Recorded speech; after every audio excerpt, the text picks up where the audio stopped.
লোকসভা নির্বাচনে পরাজয়ের পরেও গোষ্ঠীকন্দল পিছু ছাড়ছে না তৃণমূলের।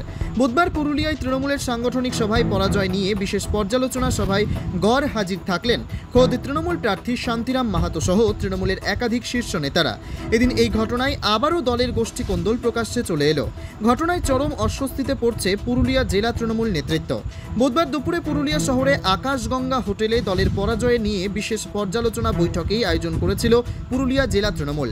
এদিন সেই বৈঠকে গড় হাজির ছিলেন পুরুলিয়া লোকসভা কেন্দ্রের তৃণমূল প্রার্থী শান্তিরাম মাহাতো সহ নির্বাচনের চেয়ারম্যান তথা পুরুলিয়া জেলা পরিষদের সহ সভাধিপতি সুজয় বন্দ্যোপাধ্যায় সহ একাধিক গুরুত্বপূর্ণ নেতারা। যদিও বৈঠক চলাকালীন সুজয়বাবুকে একটি হোটেলে দেখা যায় খোশ মেজাজে। তাকে প্রশ্ন করা হলে তিনি বলেন, ওই বৈঠকের কোনো গুরুত্ব নেই। এই বৈঠক নির্বাচনের আগে করলে আজ এই আসন হারাতে হতো না। তাছাড়া জেলা সভাপতি তাকে এই সভায় আমন্ত্রণ জানায়নি। লেখা ছিল সেটা হচ্ছে সাংগঠনিক আলোচনা হবে, এবং সাংগঠনিক আলোচনাটা এটা নির্বাচনের প্রাক্কালে হলে ভালো হতো। এটা নির্বাচনের 1 বছর আগের থেকে যদি আমরা ভালোভাবে আরও সংগঠনকে মজবুত করতে পারতাম, তাহলে মাত্র 70,000 ভোটে হারতে হতো না। তো দেখা উচিত ছিল, সে তো দেখেনি। অন্যদিকে জেলা তৃণমূলের প্রাক্তন জেলা সভাপতি তথা মন্ত্রী সন্ধ্যারানী টুডু স্বামীর গুরুপদ টুডু এদিন এই সভায় উপস্থিত ছিলেন না। এদিন সভায় উপস্থিত মন্ত্রী সন্ধ্যারানী টুডুর দাবি, তার স্বামীকে ডাকা হয়েছে কিনা তা তার জানা নেই। এখন দেখুন, আমার সঙ্গে কিন্তু ওনাদের এই বিষয় নিয়ে কোনো আলোচনা হয়নি।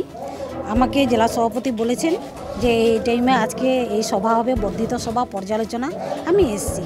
কিন্তু বাকি আমার নিয়ে কোনো ওনারাও কেউ ফোন করে আমাকে বলেননি, আর ইনিও আমাকে উনিও আমাকে বলেনি এই কথাটা। উনি তো অন্য মিটিংয়ে আছেন, আমিও জিজ্ঞেস করিনি, আমাদেরকে আলাদা আলাদা করে ডাকেন। যদিও তৃণমূল জেলা সভাপতি সৌমেন বেলথরিয়া বলেন, এই সভায় সবাইকে জানানো হয়েছিল। আজকে বিশেষ করে সবাইকে যে আমাদের বৈঠক ছিল এখানে সকলকেই জানানো হয়েছে। এখন তার মধ্যে কিছু যারা আছেন যাদের সাথে আমার কথা হয়েছে ব্যক্তিগতভাবে, তারা জানিয়েছেন তাদের সমস্যার কথা। বাকিরা কেন আসেননি বা কি হয়েছে অবশ্যই পরবর্তীকালে জানা হবে এবং খোঁজ নেওয়া হবে। এছাড়া পুরুলিয়া লোকসভা কেন্দ্রের অবজারভার তন্ময় ঘোষ গোটা ঘটনায় অস্বস্তিতে পড়ে শাক দিয়ে মাছ ঢাকার চেষ্টা করেন। আজকে 21শে জুলাইয়ের প্রস্তুতি এবং গত লোকসভা নির্বাচনের দলীয়ভাবে পর্যালোচনা করা হয়েছে।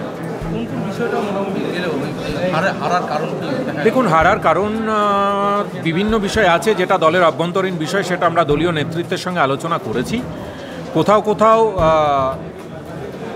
নিজেদের মধ্যে হয়তো কোঅর্ডিনেশনে কোথাও সমস্যা ছিল, সেই সমস্যাগুলো নিয়ে পর্যালোচনা হয়েছে। আগামী দিনে সমস্ত কিছু শুধরে নেওয়া হবে। যদিও গোটা ঘটনায় তৃণমূলের এই গোষ্ঠীকন্দলের বিরুদ্ধে কটাক্ষ করেছেন বিজেপির শহর দক্ষিণ মণ্ডল সভাপতি সত্যজিৎ অধিকারী। দেখুন, এই ব্যাপারে পুনরায় পরিষ্কার হয়ে গেল যে শাসক দলের পশ্চিমবঙ্গে সংগঠন বলে কিছু নেই। গোষ্ঠীকন্দল ভোট পূর্বেও ছিল, আর এখনও তা যে আছে তা প্রমাণ করছে তাদের এই ধরনের ঘটনাতে। তো তারা তো সংগঠন বলে কিছু রাখেনি, সংগঠন বলে কিছু নেই। তাদের সংগঠন পুরোপুরি চালায় এবং ভোটের সময় ভোটও করে থাকে প্রশাসন। যেহেতু শাসক দলে আছে, প্রশাসনকে পুরোপুরি ব্যবহার করে ভোট করে থাকে এবং ভোটের ফলাফলও তা প্রমাণ করছে। যেখানে সংগঠন নেই, প্রশাসন হস্তক্ষেপ করতে পারেনি, বিজেপি করতে দেয়নি, আর যেখানে তারা সুযোগ পেয়েছে নিজেদের বল প্রয়োগ করে প্রশাসনের মাধ্যমে, সেখানে কিছু রেজাল্ট করতে পেরেছে। কিন্তু পুরুলিয়ার মতো জায়গায় কিন্তু তারা কিছু করে উঠতে পারেনি। আর গোষ্ঠীকন্দল ছিল, এখনও আছে, আর তার ফলাফল সবাই লোকসভাতে পেয়েছে।